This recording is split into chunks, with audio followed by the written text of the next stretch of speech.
passed. Do you have a copy of it? Yeah. Not on me, but like I said, all you gotta do is go online and type Pittsburgh, City of Pittsburgh Community Rights Ordinance, and it will take you right to our code section. And it's right there, it's only, what, 2 pages, 3 pages, not very long, it's very direct to the point. What's the name of that again? It's just City type of in City of Pittsburgh. Pittsburgh Community Rights Ordinance. Right. Thank you. And it'll come up. I think it's section, yes, chapter 6 at section 618. Thank you. So questions for Doug or Gabrielle? Yeah. In the back, in the jean jacket? Yeah, Doug, has this ordinance been challenged in court? No. So have you- Tom and I expected to be sued like half hour after it got His whole thing was, we're going to go to federal court, we're going to show them we don't have any rights. Because they're going to strike it down. And the only thing I can attribute to, I have no idea why, because it has gone to other states and it has been challenged and has been, struck down. RONCon. What's that town in Ohio we did? Southview Heights? South of Cleveland. Broadview. Anyway, yeah, Broadview Heights. And those towns I mentioned are all around Pittsburgh except for State College, PA. I have no idea why they never sued us. Honestly, I don't, except for one thing. Pennsylvania has something that no other state has, and it was enacted in 1972, a constitutional amendment called the Environmental Rights Amendment. If you want to look that up, write this down. Article 1, Section 27. And that's what Gabrielle is talking about in the constitutions in these countries that she listed about. That gives you the foundation, because you can't regulate, you can't strike down a constitutional right with an ordinance, a statute, or any regulation. So having that, I think what happened was, when we nailed them in 2010, now I don't think, one, they weren't expecting it, certainly not from me. They then, they were kind of taken aback, but then we had this provision that gives us the environmental rights for clean air, clean water, and preservation of the natural state of lands held in common, like state parks, state lands, or your local park by the same token. And it has to be preserved for now and for generations yet to come. It's a very short, but it sat there for years and nobody knew what it meant. I don't think they wanted to open up that can of worms in Pennsylvania. Plus, here's the city, and I got all this area around it to go drill, and why would I get in a dogfight there? And I kind of had that thought in my mind too. I said, do they want to get into Vietnam in Pittsburgh? A real long, protracted, ugly political battle. And I don't think they wanted to at the time. And that's and to this day, I wake up every day and go, wonder why they didn't sue us. I really don't know. They certainly had capacity. They certainly had the corporations. They certainly had straw man out there with a lease that could brought standing in a cause of action. But I have no idea why they haven't. But there it stands to this day. Yes? Thank you. Good. Go ahead. In the back.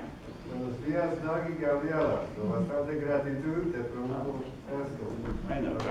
Colombia, there were human victims and ecosystem damage, and a grand jury is about to come out over here in Pittsburgh on the activities of the industry.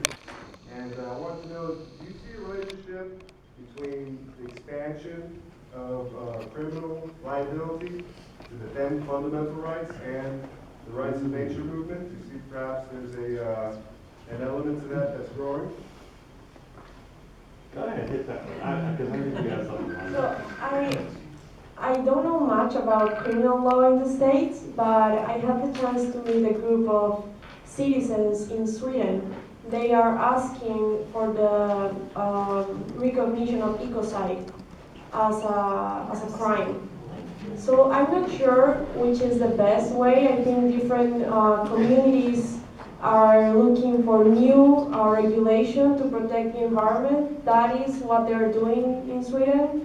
In Latin America, I feel like that the rights of nature has some strengths because it is strongly related to indigenous communities and indigenous beliefs.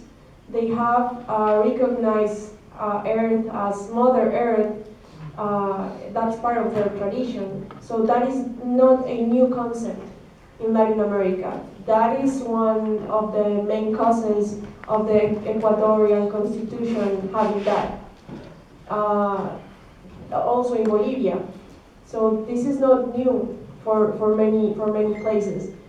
I don't know which would be the path to follow to have a crime as ecocide, but that's the only I can say about that. And just a footnote, there are environmental crimes in the statutes already, and that's why I'm really interested to see what this grand jury is going to do probably into February in Pennsylvania about criminalization.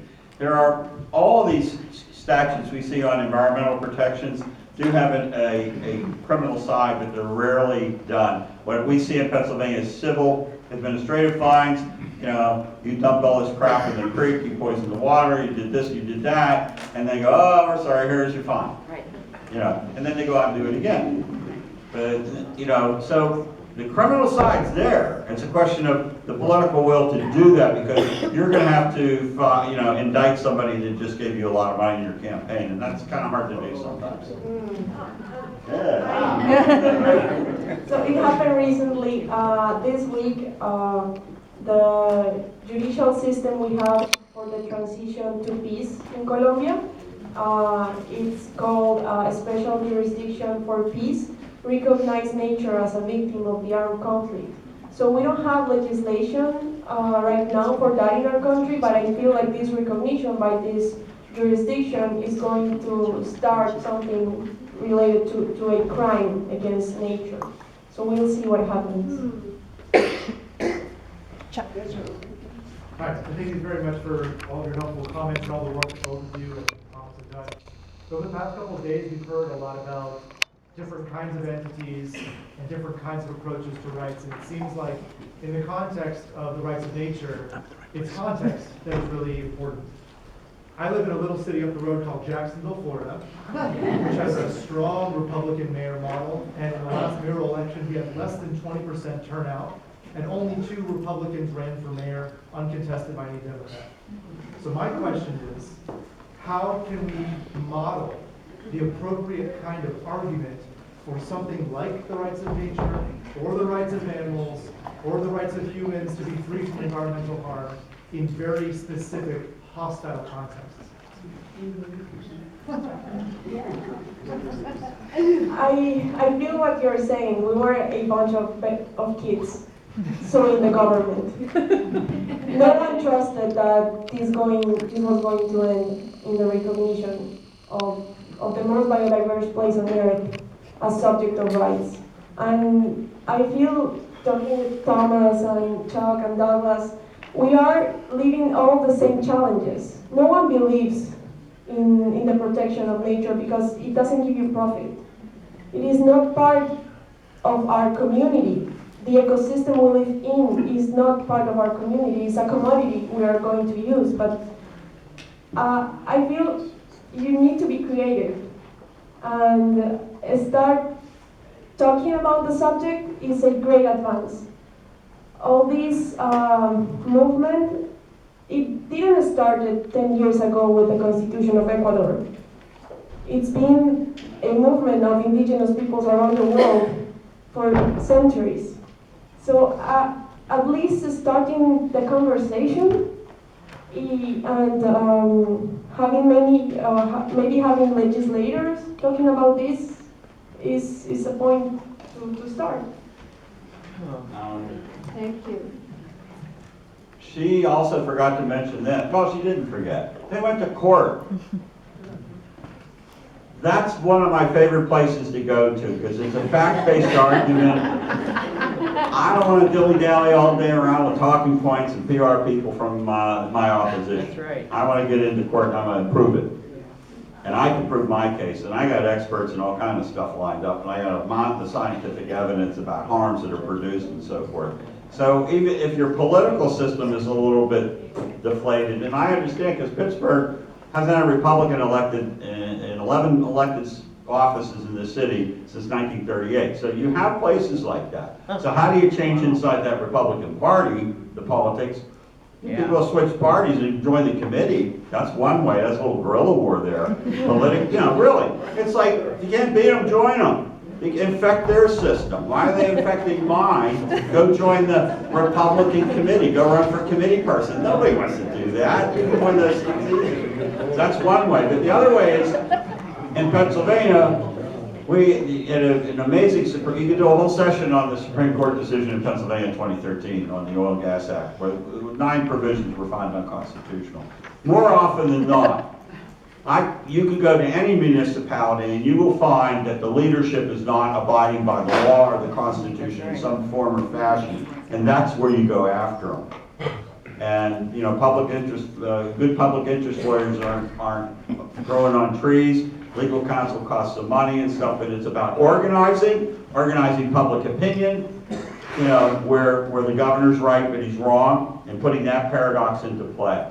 And it's a fight, and it's a lifetime, because this is not going to be done in a year, and the other side always comes back. It's a lifetime.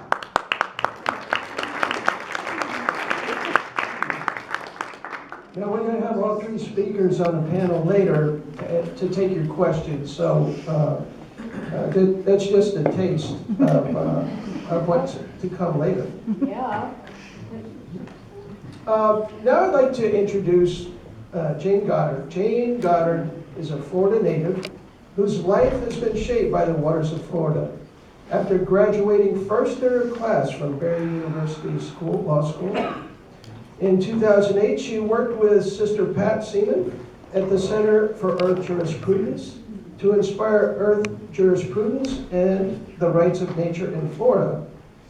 Jane has also worked as the Middle Basin Advocacy Director for the St. John's Riverkeeper and has taught at Stetson University and at the Berry Law School, where she taught earth jurisprudence and environmental ethics. She is one, now here's the interesting part, she's one of a handful of people who have kayaked the entire 310 miles of the St. John's River and the only woman to complete the journey by through paddle, which she's going to tell you what that means.